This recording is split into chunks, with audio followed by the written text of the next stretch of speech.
Aloha, namaste. This is Radha, and I'm here to talk about our full moon. It is happening this Sunday, February 1st. So, the first day of February, we have our full moon in Aslesha.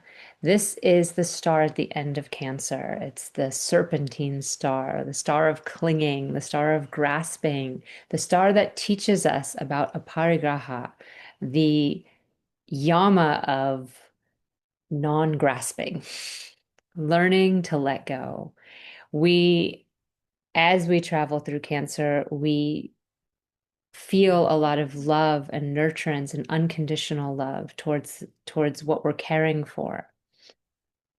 Our compassion can turn into a clinging.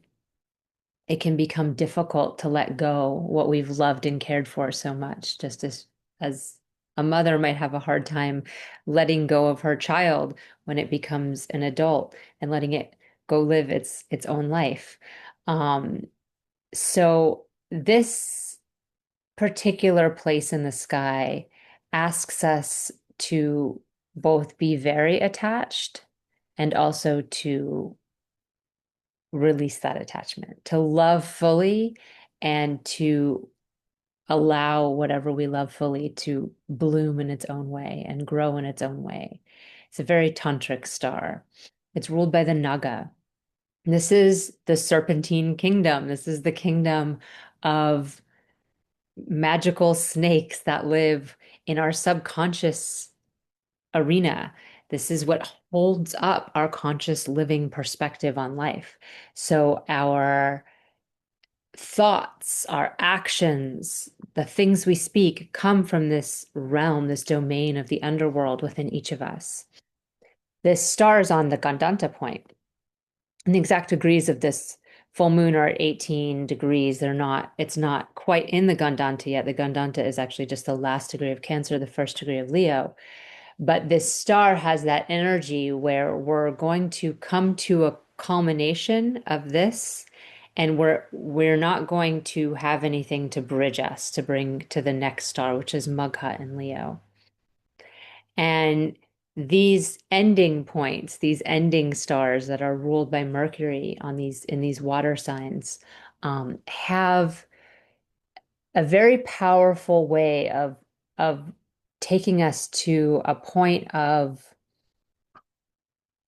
wisdom and realization. There's a realizing of ourselves as we come to this point, and then yet we don't necessarily remember that wisdom when we get to the next place. Then we land in the land of kings and we're like, how did we get here? And what are we tied to? What's our lineage? What brought us to this point?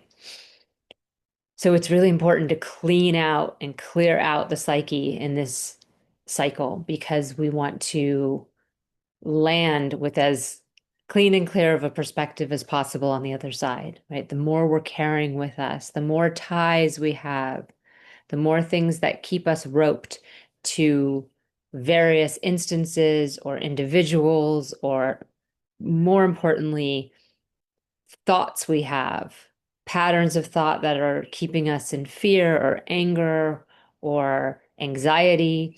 These kind of things need to be released. And we have that capacity. We can cut our cords to things. Every day we can do rituals, cleansing rituals to cut the cords of all the different things that we took on in that day. Every time we're tuning into social media, every time we're having a conversation with someone, not to mention the connections we have with the very key people in our lives, that even if it's a healthy relationship and it's somebody that is important in our life, we want to bring our energy back to ourselves every day. We are the keepers of our own kingdom, right? So all the people that we relate to in all these different ways, positive or negative, we come back to ourselves at the end of every day. And we start off the new day in this place where we're fully contained within our own leadership, our own connection to source, which is what happens when we move into Leo. We have that direct connection to source. We're not so attached through the emotional realm as we are in Cancer. Now, of course, this is the sign of the moon. This is the moon's own sign. I'm going to share my screen so we can see the chart. And it's the full moon. So it's the apex of the cycle. The new moon began in Capricorn with all of these planets here that we see, Mercury, Venus, Sun, and Mars. They all moved in for our new moon. And now we're getting the reflection of the other side. Capricorn's work, work, work, do, do, do. Who cares what gets lost in the shuffle? We don't have time to sit down with your emotions. We don't have time to tend to your feelings. We have to get this done. There's a agenda, there's a time limit, there's the pressure of life weighing down on us to get these things done. And so we can be very busy and goal oriented, results oriented. And so this reflection is, oh, but can we also take time to breathe for a minute? Can we take time to nurture our bodies? Can we take time to listen to our heart and hear our feelings or share our feelings with other people? In this go, go, go, get done mentality, is there a space we can hold to really share love? Because at the end of the day, nothing's ever going to be fully done, right? As soon as you finish one task, there'll be another task. As soon as you build your house, you'll want to make your house more comfortable.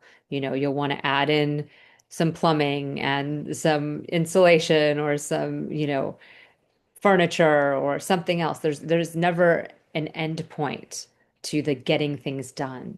So if we forget to stop along the way and take stock of how we feel, how are we connecting to those that we love and care about, particularly our children or our own inner sense of being a child?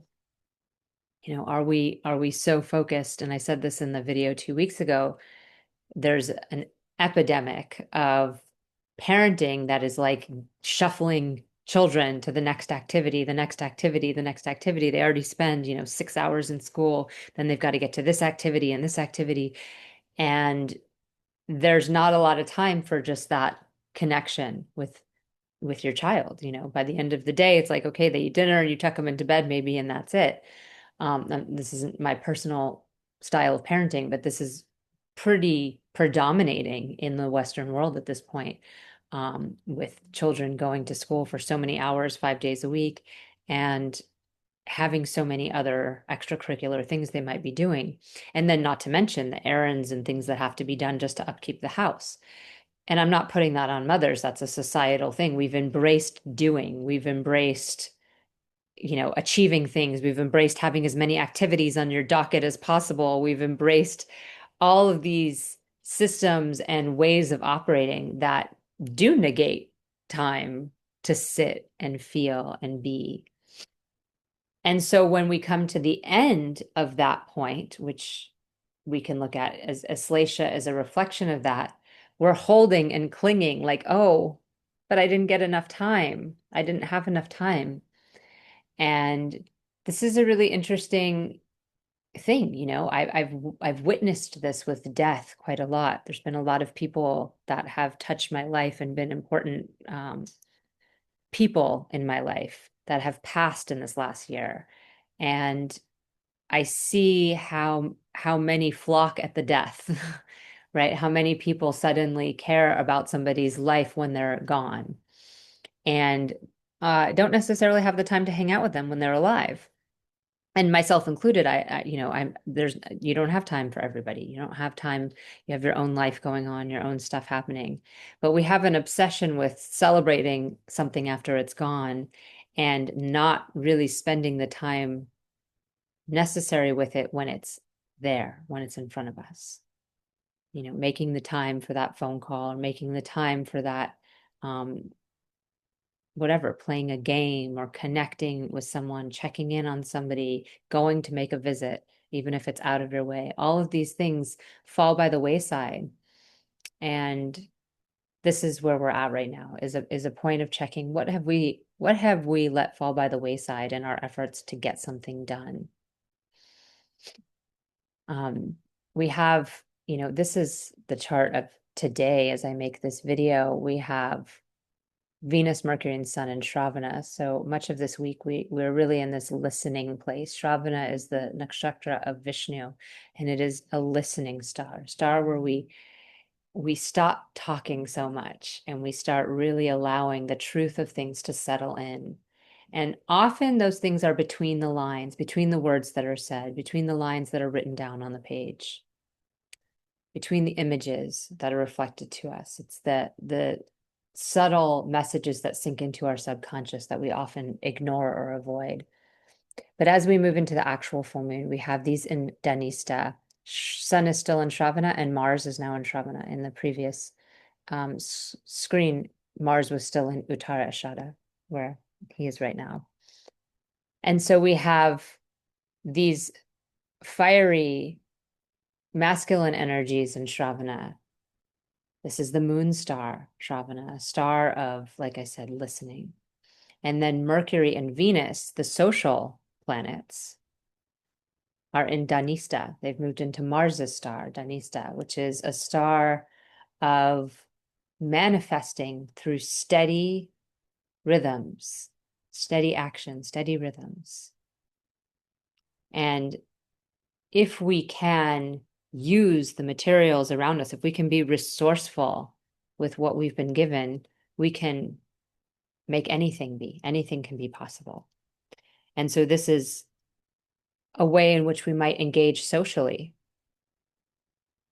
taking what we each have and bringing it together, the scraps together to make something beautiful. We're moving into our eclipse cycle. In the next 2 weeks, we'll have our first eclipse, the solar eclipse. This is going to be in Aquarius, and we're going to have most of these planets joined Rahu. Mars is actually still going to be in Capricorn for that first eclipse. And this is the sign of the community around us, and really the sign of social uprising, because Satyabhishak here is that star where we see the corruption. We see the ways in which the leaders that are around us are not taking care, that those who are charged with our leadership, that we've given some power or authority to, are not taking care. And especially when Mars does move in, which by the second eclipse, March 3rd, the lunar eclipse that falls on the other side, Mars will be then in that place. We have the reflection of the kings across the way, Leo, where the power is held. And if you remember last year, when we first moved into this cycle, which was the very end of May, beginning of June, we first had this axis shift into Aquarius and Leo. And we began immediately having uprisings, particularly around this immigration issue and ICE that we have before us now. There was protests happening in California right off the bat as soon as this transit happened. And now we're at that second turning. We had the eclipses happening over the summer, the end of the summer, when the sun was in Leo, right, where the new moon was in Leo, and now we have the new moon in Aquarius. And so this is setting off a new cycle of power held by the masses. And Rahu tends to start new things and also scatter our energy. So we have to be mindful of how we're holding our energy right now, because this moment right now that we're in is moving us to that point. We haven't yet entered the actual eclipse, but the weeks leading up to it are when we really feel all of the illusion, confusion, excitement, exaggerating things, getting messages and signs. It's when the chaos really picks up, is in the 2 weeks leading up to it. And particularly as each of these planets trickle in. So we have Shivaratri 2 days before this new moon, right before this eclipse. We have an opportunity to really tune in to our own highest truth, to release all the noise. But prior to that, prior to Shivaratri, we need to start already doing this work, because the chaos is already happening. We can already feel it. Despite our best efforts to stay the course and do what we need to do, it's already beginning to get frenzied again. And it's a good time to really be practical in our actions, practical with our energy, clear in the boundaries of what we are and are not willing to do with our time, the ways in which we spend it, the company we keep, the activities we engage in, what is really worth it. And not just to get to an ends because we have a goal in mind and these are the things that will get us to the ends. What will really nourish us? What will really nourish our soul, our mind, our body? Because if we're just living to get to an end all the time, then we're not really um, we're not really living at all, right? We can't just keep trying to get somewhere. We can see where that's gotten us. The world we're living in now is a world of have-tos, deadlines, getting there on time or getting there with the highest, security, safety, financial bottom line. We're in a world that has largely negated the emotional, the sensitivity, the vulnerability, the feminine side of things. And, how are we liking that? It's up to each of us to begin with ourselves, to begin with our own self-care. And from there, reach it out to those closest to us, and then those in our wider circle in our community, and allow that compassion, allow that love to serve the world in the ways that we can, in the ways that we practically can, that we actually can, because these are Saturn signs, Capricorn and Aquarius. There's a practical functionality here, even Aquarius, where we're all about the future. And of course, Rahu's there, giving us big visions of what's possible. But he's been here for a while now. So we have, that excitement compels us forward. But the practicality, the awareness of the limitations that Saturn brings helps us know what we can do today. We might have a big dream for what we're going to do in 5 years or in the future, how we want the world to look. But what can we do about it in this moment, today? And as I said, when we move into that period where Mars gets to be in Aquarius, that can be very socially volatile, especially as it is engaged in that second eclipse. So allowing ourselves to make sure we're in a good way. So we're not just caught up in a frenzy, running in already spent. At the ways in which we're engaging, the ways in which we're helping are grounded and calm and focused in some way, and still account for our needs and our self-care and the needs and self-care of those around us, or the needs and care of those around us, compassion for those who maybe can't take care of themselves, be it children or be it those who are just less fortunate, less resourced, less able to. So these are some wild times, and I hope this full moon really helps to anchor you in your heart and bring you back to your feelings and that vulnerability that we all actually share. We're all very vulnerable here on this earth as individuals, even as family units, even as communities. And we can see that. We can see that blowing up in our face all around the place. So we need to be so much anchored in our hearts that all the actions we take in the outer world are coming from that place, the place of love. So I wish us all well, and that we make it through this eclipse portal in a good way. I'll be back, of course, to talk about that, but I wanted to give a little precursor to it because we're really already in that space, especially after we pass through this full moon. We're really entering into the eclipse, like what it's like this kind of twilight zone, where everything is um, suddenly more vibrant and also more able to confuse us and delude us. And so we have to be really careful with our discernment. So I'll see you soon. Blessed full moon. Namaste. Oh, and if you want to join me on Patreon, I have a community there, Radha Home Astrology. I offer weekly forecasts. So this week each day being discussed. And then I also have for my cosmically aligned members a breakdown for their specific sign. So each of the signs have a different reality week to week, right? Capricorn's a different sign for each of us, or different, excuse me, a different house for each of us. It rules a different area of your life.